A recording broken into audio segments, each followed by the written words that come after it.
नमक का दारोगा।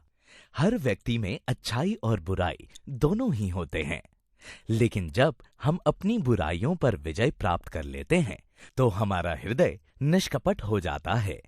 आइए प्रेमचंद द्वारा रचित इस कहानी के माध्यम से असत्य पर सत्य की और धन की ताकत पर ईमानदारी की जीत को देखें और समझें। जब नमक का नया विभाग बना और ईश्वर प्रदत्त वस्तु के व्यापार करने का निषेध हो गया तो लोग चोरी छिपे इसका व्यापार करने लगे। इसके दारोगा पद के लिए तो वकीलों का भी जी ललचाता था। वंशीधर रोजगार की खोज में निकले। उनके पिता एक अनुभवी व्यक्ति थे। समझाने लगे, बेटा, घर की दुर्दशा देख रहे हो, ऋण के बोझ से दबे हुए हैं। लड़कियां विवाह योग्य हो गई हैं। नौकरी में ओहदे की ओर ध्यान मत देना। ऐसा काम ढूंढना जहां कुछ ऊपरी आय हो। मासिक वेतन तो पूर्णमासी का चांद है, जो एक दिन दिखाई देता है और घटते घटते लुप्त हो जाता है। ऊपरी आय बहता हुआ स्रोत है, जिससे सदैव प्यास बुझती है। वंशीधर एक आज्ञाकारी पुत्र थे। उन्होंने ये बातें ध्यान से सुनी और घर से चल पड़े। अच्छे शगुन से चले थे। जाते ही नमक विभाग के दारोगा पद पर प्रतिष्ठित हो गए। वेतन अच्छा और ऊपरी आय का तो ठिकाना ही ना था। वृद्ध मुंशी जी को जब यह सुखद समाचार मिला तो फूले ना समाये। सर्दियों के दिन थे और रात का समय था। नमक के सिपाही, चौकीदार सभी नींद में मस्त थे। मुंशी वंशीधर को यहाँ आए अभी 6 महीने से अधिक ना हुए थे, लेकिन इस थोड़े से समय में ही उन्होंने अपनी कार्यकुशलता और उत्तम आचार से अफसरों को मोहित कर लिया था। नमक के दफ्तर से 1 मील पूर्व की ओर जमुना बहती थी। उस पर नाव का एक पुल बना हुआ था। दारोगा जी अभी मीठी नींद सो रहे थे कि अचानक आंख खुली तो नदी के प्रवाह की जगह गाड़ियों की गड़गड़ाहट सुनकर उठ बैठे। इतनी रात गए गाड़ियां नदी के पार क्यों जाती हैं? अवश्य कुछ न कुछ गोलमाल है। वर्दी पहनी, तमंचा जेब में रखा और बात ही बात में घोड़ा बढ़ाए हुए पुल पर आ पहुंचे। गाड़ियों की एक लंबी कतार पुल के पार जाती देखी।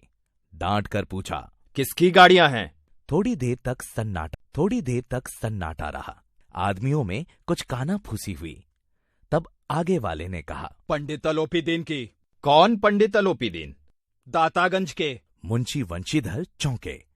पंडित अलोपीदीन इस इलाके के सबसे प्रतिष्ठित जमींदार थे।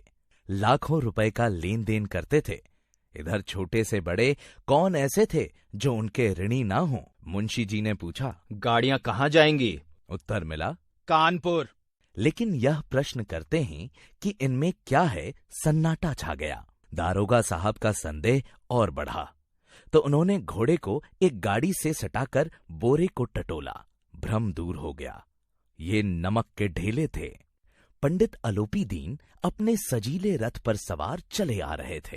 अचानक कई गाड़ीवानों ने घबराते हुए आकर कहा, महाराज, दारोगा ने गाड़ियां रोक दी हैं और घाट पर खड़े आपको बुलाते हैं।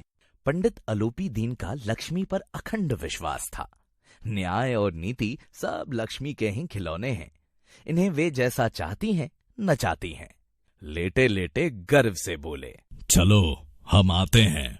यह कहकर पंडित जी ने बड़ी निश्चिंतता से पान खाया और फिर लिहाफ ओढ़े हुए दरोगा के पास आकर बोले, बाबूजी, आशीर्वाद कहिए। हमसे ऐसा कौन सा अपराध हुआ कि गाड़ियां रोक दी गईं? वंशीधर रूखे स्वर में बोले, सरकारी हुक्म। अलोपीदीन ने हंसकर कहा, हम सरकारी हुक्म को नहीं जानते और ना सरकार को। हमारे सरकार तो आप ही हैं। हम कभी आपसे बाहर हो सकते हैं भला? आपने व्यर्थ ही कष्ट उठाया। यह तो हो ही नहीं सकता कि हम इधर से जाएं और आपको भेंट ना चढ़ाएं। अलोपीदीन की बातें सुनकर वंशीधर कड़क कर बोले, हम उन नमक हरामों में नहीं हैं जो कौड़ियों पर अपना ईमान बेचते फिरते हैं। आप इस समय हिरासत में हैं। आपका कायदे के अनुसार चालान होगा मुझे अधिक बातों की फुर्सत नहीं है। जमादार बदलू सिंह, तुम इन्हें हिरासत में ले चलो, मैं हुक्म देता हूं। पंडित अलूपी दीन स्तंभित हो गए। ऐसा अपमान इससे पहले उन्होंने कभी ना सहा था। बड़े दीन भाव से बोले, बाबू साहब, ऐसा ना कीजिए, हम मिट जाएंगे, इज्जत धूल में मिल जाएगी। हमारा अपमान करने से आपके हाथ क्या आएगा? वंशीधर ने कठोर स्वर में कहा, हम ऐसी बातें सुनना नहीं चाहते। अलूपी दीन के स्वाभिमान और धन ऐश्वर्य को कड़ी चोट लगी, किंतु अभी तक उन्हें धन की शक्ति का पूरा भरोसा था। अपने मुनीम से बोले, लाला जी, 1000 के नोट बाबू साहब को भेंट करो। वंशीधर ने गर्म होकर कहा, 1000 नहीं, 1 लाख भी मुझे सच्चे मार्ग से नहीं हटा सकते। 1 से 5, 5 से 10, 10 से 15 और 15 से 20,000 तक की नौबत आ पहुंची, किंतु धर्म पूरी वीरता के साथ पर्वत की भांति अटल अविचलित खड़ा था। अलूपी दीन निराश होकर बोले, अब इससे अधिक मेरा साहस नहीं, आगे आपको अधिकार है। वंशीधर ने अपने जमादार को ललकारा। बदलू सिंह मन में दारोगा जी को गालियां देता हुआ पंडित अलूपी दीन की ओर बढ़ा। पंडित जी घबराकर 2-3 कदम पीछे हटे। अत्यंत दीनता से बोले, बाबू साहब, ईश्वर के लिए मुझ पर दया कीजिए, मैं 25,000 पर निपटारा करने को तैयार हूँ। 25,000 नहीं, 25 लाख पर भी असंभव है। बदलू सिंह, इस आदमी को अभी हिरासत में ले लो। अब मैं एक शब्द भी नहीं सुनना चाहता। धर्म ने धन को पैरों तले कुचल डाला। अलूपी दीन ने एक हृष्ट पुष्ट मनुष्य को हथकड़ियां लिए हुए अपनी तरफ आते देखा तो मूर्छित होकर गिर, किंतु अदालत में पहुंचने की देर थी। तमाम अधिकारी वर्ग उनके भक्त, उनके सेवक, वकील उनके आज्ञापालक और चपरासी तथा चौकीदार तो उनके बिना मूल के गुलाम थे। उन्हें देखते ही लोग चारों तरफ से दौड़े। सभी लोग विस्मित हो रहे थे, इसलिए नहीं कि अलूपी दीन ने क्यों यह कर्म किया, बल्कि इसलिए कि वे कानून के पंजे में कैसे आए। प्रत्येक मनुष्य उनसे सहानुभूति प्रकट कर रहा था। न्याय के मैदान में धर्म और धन में युद्ध ठन गया। वंशीधर चुपचाप खड़े थे। उनके पास सत्य के सिवा कोई बल ना था, ना स्पष्ट भाषण के अतिरिक्त कोई शस्त्र। गवाह थे, किंतु वे भी लोभ से डामाडोल। यहाँ तक कि मुंशी जी को न्याय भी अपनी ओर से कुछ खिंचा हुआ सा ही दिख पड़ता था। वह न्याय का दरबार था, परंतु उसके कर्मचारियों पर पक्षपात का नशा छाया हुआ था।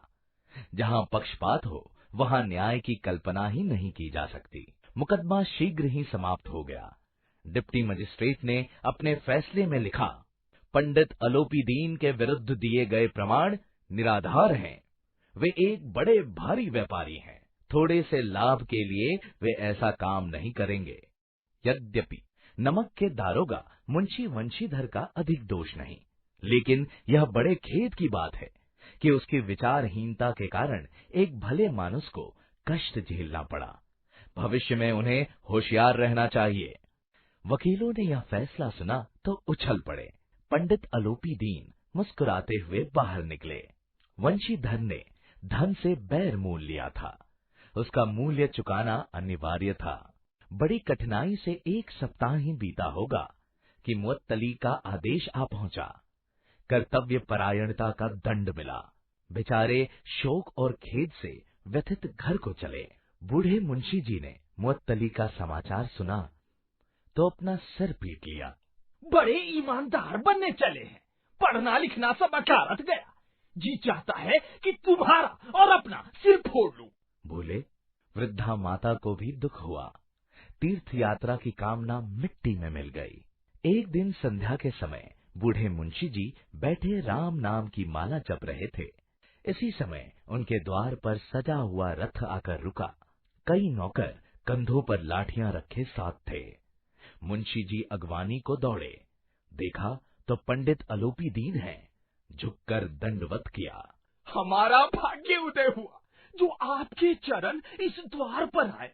आपको कौन सा मुंह दिखावे, क्या करे? लड़का अभागा कपूत है।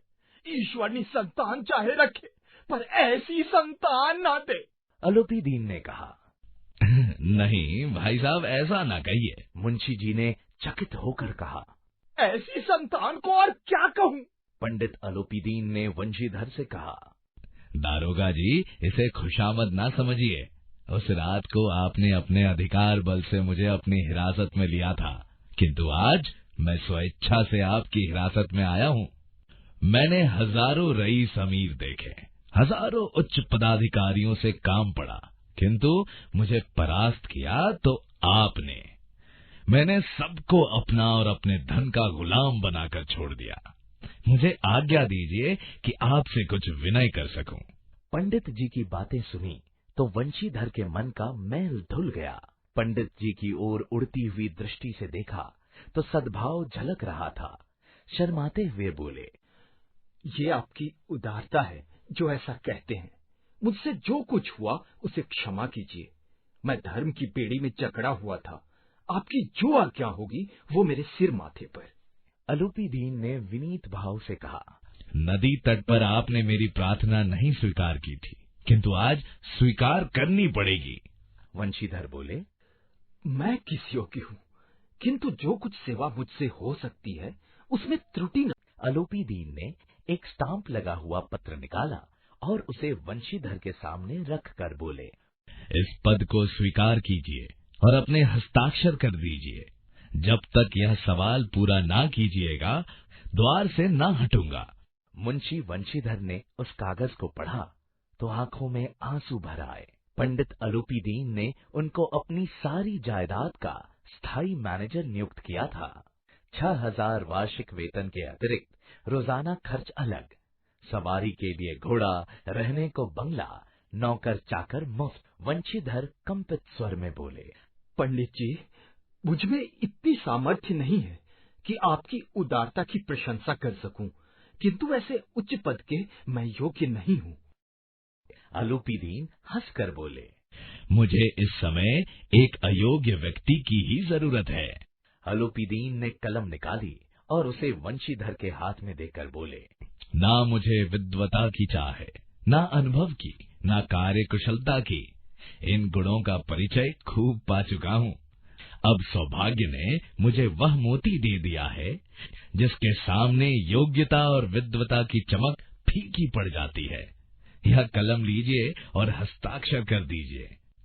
मेरी ईश्वर से यही प्रार्थना है कि आपको सदैव वही नदी के किनारे वाले उद्दंड, कठोर परंतु धर्मनिष्ठ दारोगा बनाए रखें।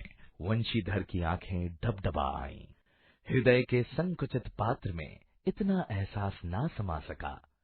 कांपते हुए हाथ से मैनेजरी के कागज पर हस्ताक्षर कर दिए। अलोपी दीन ने प्रफुल्लित होकर उन्हें गले से लगा ली।